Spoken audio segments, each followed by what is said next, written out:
और अभी कुछ खेल से मुतालिक बात कर लेते हैं। सलमान अली आगा वनडे के कप्तान तो बन सकते हैं, लेकिन 79 के स्ट्राइक रेट पर उन्हें T20 का कप्तान कैसे बनाया जा सकता है। साबिक कप्तान शाहिद अफरीदी ने सलमान अली आगा को कप्तान बनाने पर सवाल उठा दिया।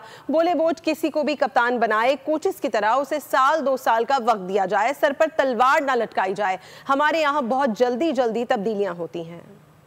सलमान अली आगा मुझे अब आप सोच देखें, सलमान अली आगा मुझे बहुत पसंद है वनडे के अंदर।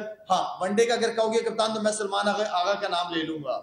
अब T20 के अंदर एक कप्तान आपने ऐसा बना दिया जिसकी अपना स्ट्राइक रेट 79 का है, तो 79 के स्ट्राइक रेट को आप कैसे कप्तान बना रहे हो। चेंजिंग बहुत ज्यादा जल्दी करते हैं हम लोग। यार आप किसी को कप्तान बना के ना आप उसको दे दो, उसके ऊपर तलवार ना लटकाओ कि बस अगर ये 1-2 सीरीज हार गए तो तुम हट जाओगे। नहीं, आप अगर कोचेस को लेके आते हो तो कोचेस को 2 साल का कॉन्ट्रैक्ट दो, फिर 2 साल तक कुछ ना कहो, ठीक है, उसके 2 साल पूरे होने दे।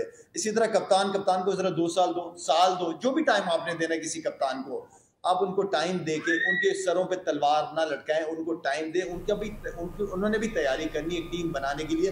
टीम रातों रात तो 1-2 टूर्स के ऊपर तो नहीं बन जाती। सब्सक्राइब करें और बेल दबाएं ताकि कोई खबर रह न जाए।